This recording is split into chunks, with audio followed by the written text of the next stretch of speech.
to go into work late, you know, I had some business to take care of. I had some phone calls to make. So the phone calls have been made, and I've been taking care of some business, some personal stuff. But I briefly got a chance to watch because I forgot the fight came on, and I just want to say congratulations to the monster. Making history, becoming the second guy to become undisputed in two weight classes. Now the whole argument is, did Monster in New Way overtake Terrence Crawford as the planet? No, absolutely not. Absolutely not. Bud is number one until further notice. But I'll get back to the Monster in a little bit. Because, I also want to talk about some comments that was made by Antonio Tarver. And Antonio Tarver went off talking about the Monster. And basically, it's the same thing that they tried to do with Lomachenko.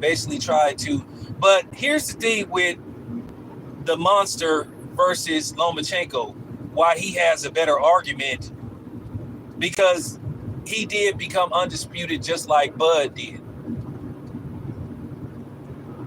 Now, resume-wise, Bud has the better resume, even though you had a lot of these people that were trying to say that he didn't have a good resume. Bud had a better resume, and that's not even up for discussion, because in New Way, only in his Hall of Fame career, you can make an argument that he's only beat one former pound-for-pound fighter. Terrence Crawford, say whatever you want to say, make all the excuses you want about what happened to Errol Spence. Errol Spence was top 3, top 2. Some people arguably had him number 1 pound for pound, and Terrence Crawford won 3 belts from Errol Spence.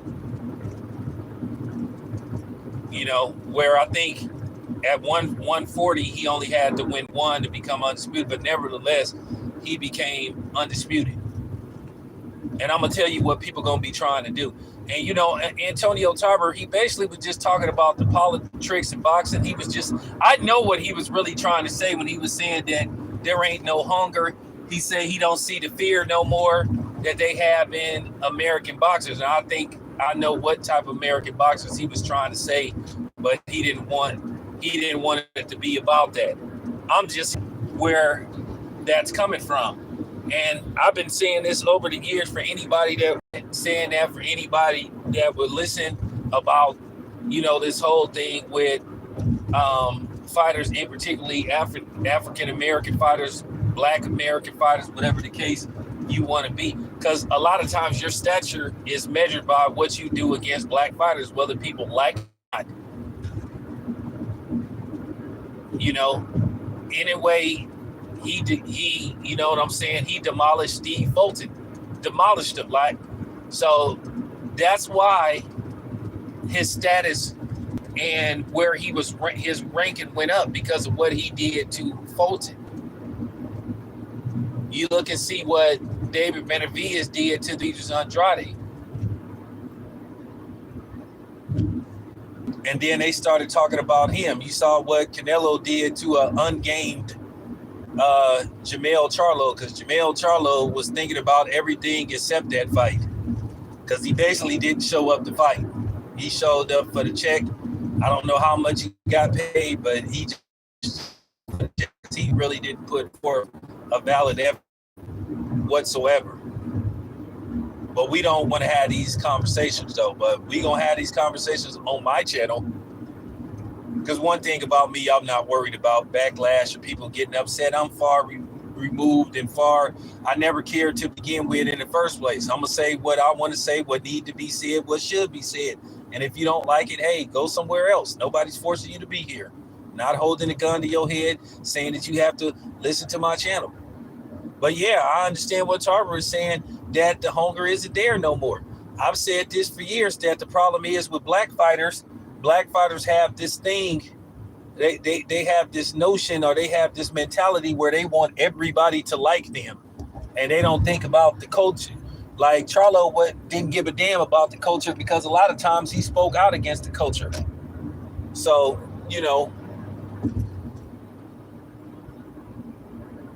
but then when this fight happened, he talked about he doing it for the culture. That's why everybody was laughing, like, man, what do you care about the culture? I've been saying this, that black fighters need to fight with more racial pride. They don't have to fight with hate, but they need to fight with more racial pride. They need to go in there and say, hey, I'm representing my people. One thing about those Mexicans, they go in there with, you know what I'm saying, their tribalism, their pride, their country, their culture. Nothing's wrong with that. Have no problem with that whatsoever. The only problem that I have is people saying that black people can't have that mentality. You hear that from sorry ass, scary ass, coward, coon black people, and then you have that from people that are not black. Once again, nobody that ain't black gonna tell me how to conduct myself or how to behave or tell me how to be black. Because at the end of the day, it's really fuck what you think. This is why a lot of people don't like me, because I am too real with minds, and it just needed to be said. I understand exactly what Tarver is talking about, and Tarver is claiming that he's been ostracized out the game. They don't want him. He's saying he's not allowed to train people. He said he's controversial. I don't know what Tarver has really said that caused him to get ostracized. I pay attention to Tarver, but then I don't pay attention to him like that. But he said he's been ostracized. He said he's been kind of like blackballed from like helping. And he said that the problem is he's paying a stiff price for being honest. Well, we already know that's how society works as a whole. You can't tell the truth no more. Because censorship has reinserted itself, which I don't like. All this stuff about being canceled and all this stuff. I'm going to say this once again. You can't cancel me. You can't cancel nobody who never subscribed, because I never asked for a subscription. So you can't cancel me. I never bought a subscription, never asked for a subscription, didn't have no desire to subscribe. So you can't cancel me. On the real, you only can be canceled if you allow yourself to be canceled. And that's just real talk. Because for the people that may cancel me, I never, like I said before, I never subscribed. And that's just real. That's just be saying. People don't want to have these real conversations, because everybody think that black people and black fighters are community property. Oh, you don't fight for just black people, you fight for everybody. Says who? Oh, says who? Most of y'all can't even stand black people. Quiet as kept.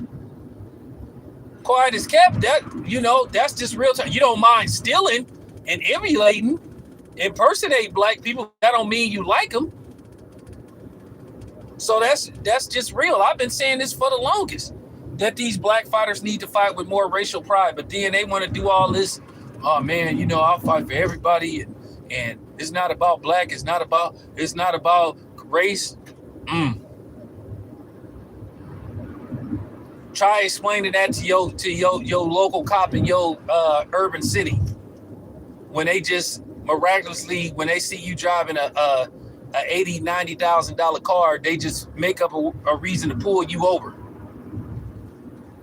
and say that it was a nearby robbery, and they saw that, and the person that was suspicious is driving a car that looked like you. But the problem is, you just pulled out the lot and bought the car like 5 minutes ago.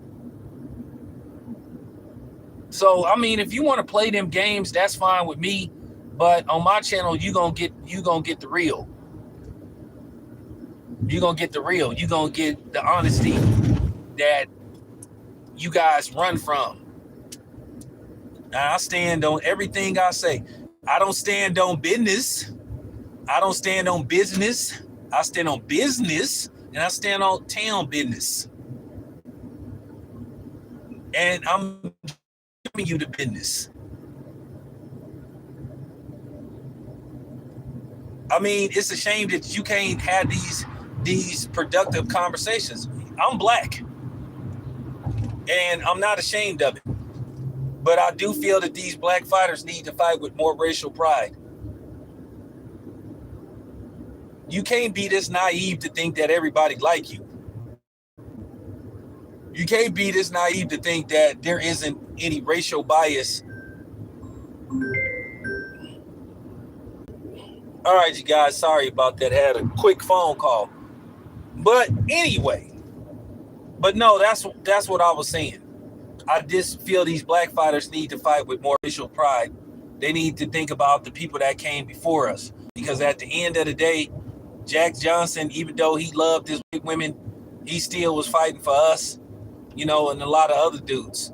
And at the end of the day, you can become friends with somebody that don't look like you, but at the same time, you still need to remember who you are, where you came from, and who came before us. Nobody's not saying that you can't be proud of who you are and not, establish a friendship or at least at least mutual respect for somebody else that don't look like you. And see, that's where it gets all fuzzy.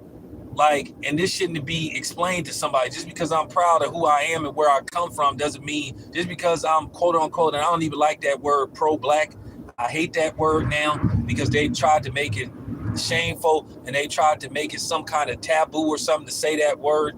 You got a lot of people making fun of that stuff, and and the biggest perpetrators is these Cornball Coons on YouTube and stuff.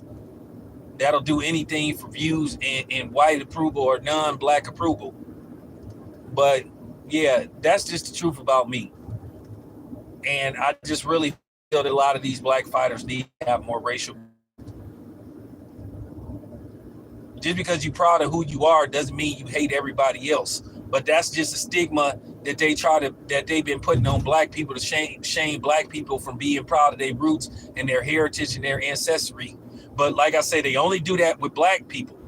And the problem is you got black people that let them get away with that because they so worried about what they possibly, can benefit from being quote unquote anti-woke, whatever that's supposed to mean, which by the way, that word woke shouldn't have got hijacked from us.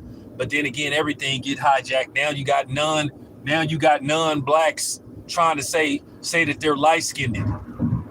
And you're not. Light skin is a terminology for fairer skinned black people or biracial black people.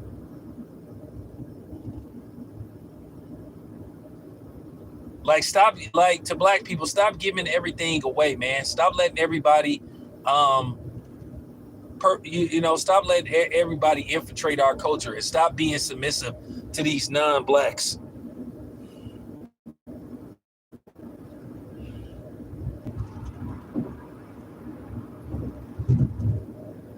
But yeah, like I said, they be stealing. They steal everything from us. We let them. We let them take everything from us. Because I checked somebody that said that. I said, you are not somebody that was black. I said, you are not light-skinned. And it was to the point I really wanted to get rowdy with the dude, but for real. But that's the point that I'm trying to make. A lot of these black fighters, they don't fight with no racial pride anymore, and they should. Racial pride doesn't necessarily mean hate or mean that you better. It's just saying that you're proud of who you are. And like I said, for years, they've been making black people feel ashamed to help other black people, look out for other black people. But then every other race are allowed to help their race, help their group without being shamed about it, without being ridiculed. I just want to say, as far as I go, I can't speak for the rest of these niggas out here, but I don't give a fuck. You're just not going to make me feel ashamed of who I am and where I come from and my history. But yeah, I understand what Tarver was saying. I understand completely. I know he was trying to, include this in, basically the thumbnail of this video. the rumor that came out about Endeavor's possibly being interested in purchasing Top Rank. And what does that mean? I'm gonna say this about Dana White. Dana White been trying to get into boxing for years, but Dana White have to understand this ain't UFC. And Dana White is notorious, whether he wants to deny it or just basically cast it off and basically refuse to discuss it. Dana White has a history of not wanting to pay his fighters. He's not going to be able to come into boxing and think he's going to be able to pull that same stuff. White said true. My personal opinion, do I want Dana White in boxing? I don't know. Not if he gonna sit up there and underpay. Look, I understand you pay somebody what they worth,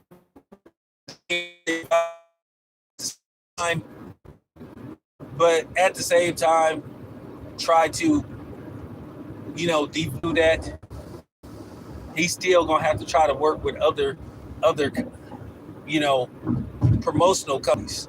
Now, if he was to come in there and say, "Hey, I'm all about trying to work with all these companies to make sure fights happen," but then I know Dana White's history of not wanting to pay fighters, from Francis Ngannou to other people, Conor McGregor, and all that, and all them other people, Khabib, underpaying those type of dudes. Yeah, so that's why I'm kind of sketchy about that. But nevertheless, they said it wasn't true. Now, if it turns out to be true, then Dana White already did show that he can't be trusted. It would have been better for him to say, well, we have no comment, but they say it ain't true. So if it turns out to be true, then he already just started off on a bad note, being dishonest. He shouldn't have responded in the first place. But he's saying it's not true. So let's see what happens. Because at the end of the day, what does that mean for everybody involved? It's not just the fighters, is the media, is everybody. How they go about. So, of course, I have a vested interest in this if this was to happen, if this is true. Because once again, I do media I cover a lot of top ranked fights. So you have to ask, what does that mean for me? But in the grand scheme of things, they said it is true. So we'll just have to see. We'll just have to wait and see what happens with this. But for the time being, they're saying it's not true. But you did hear rumors about Endeavor wanting to purchase the PBC. You heard this back in 2021, I think, that they was possibly interested in purchasing the PBC. So now you didn't heard about them moving on to Top Rank. But they say it isn't true. So, all right, fine. We'll move on. All right, so let me get to the monster anyway.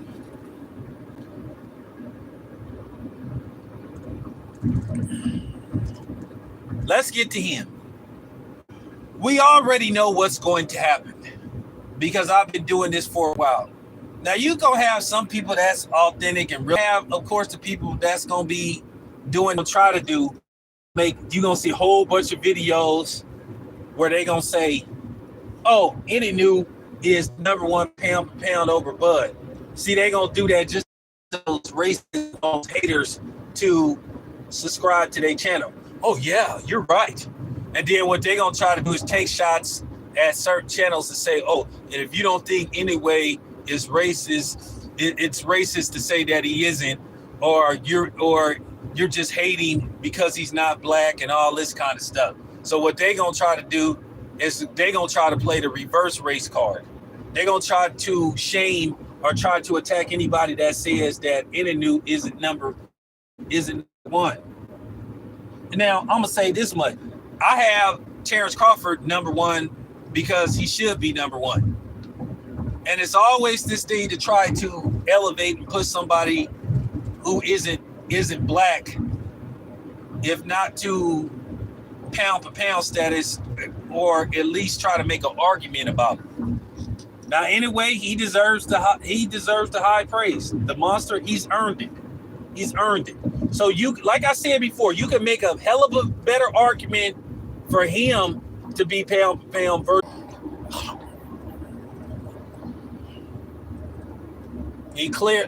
Devin clearly beat Lomachenko, and I stand on that.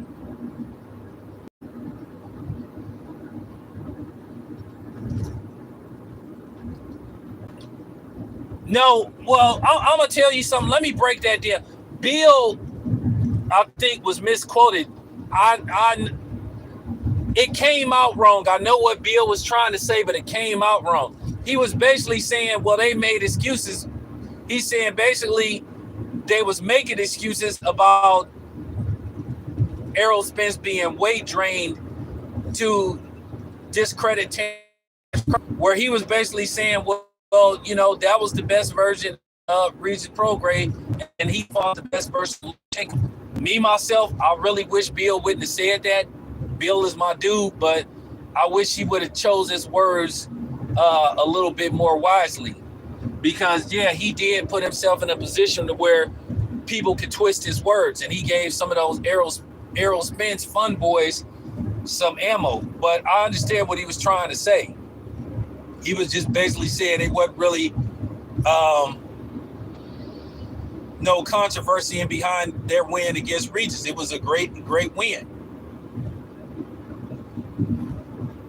So, nah, it didn't froze. I took a phone call. Nah, the stream is fine. So yeah, like I said before, I'm a real I'm a real authentic cat. You know, if Bill asks what I thought, I've always been honest with Bill. I've always told him the real. I wish he wouldn't have used those words towards Terrence Crawford, because those were the wrong words to use. But you know, at the end of the day, he got caught up in the moment. But yeah, Devin beat Lomachenko. Deal with it. Now the real question is who's going to be Fighter of the Year? Will it be Devin Haney? Will it be Inoue? Because those definitely are the fighters of the year. Because I thought Devin should have won. To be honest with you, I thought Devin should have won last year. I don't really know why they gave it to Carissa Shields, except for they were just trying to play politics, where they were trying to play gender politics.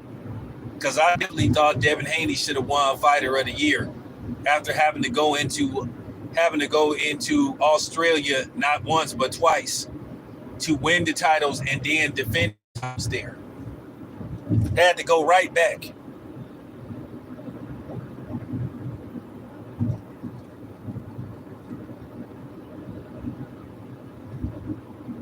So like I said, that's gonna be the real argument, like who should get Fighter of the Year. But like I said before, I've been doing this for a while and I already know the play on this. Mark my words, you're just gonna discover random videos from black content creators pandering, sucking up, cooning, just going all out for Inoue. Oh, he's never won. He's number one, and if you don't say he is, you're a hater, and you're being a race baiter. Well, hey, you know what? If I'm a race baiter, then I guess I got my fishing pole in the ocean. You know, it's up to you whether you want to bite or not. If I'm race baiting, because like I said, that stuff don't bother me. When I hear these clowns on here like talking shit, trying to sneak diss me and all that, or sneak diss other people that I know, they just showing me that they are clout chasers and that they really don't have real content. If they got to sit up here and talk about what somebody else is doing on a regular basis, I don't do that. I operate on my own. I speak for myself. But I'm telling you what's ahead. You're going to start seeing those videos later on today.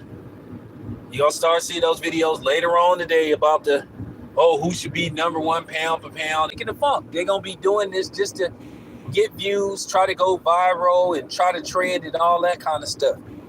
And I'm going to say this once again. Anyway is a exceptional fighter. He is an awesome fighter. But I still have Bud number one. Because Bud put in his work. He tried his hardest. He had the weight. He got, you know what I'm saying? They tried to age him out. They tried to do all that stuff. Now, anyway, is still relatively young. He's around 30 years old. So he still has time on his hand. Now, I don't like the idea of them trying to stage a fight with him and Tank. And whether Tank like it or not,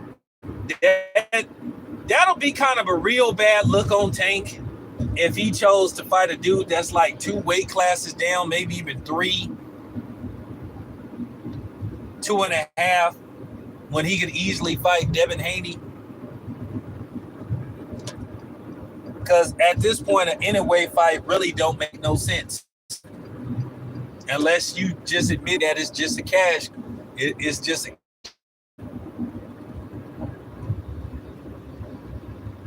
But yeah, I needed to say that. It had to be said. Because like I said, that's the difference between me and these other dudes.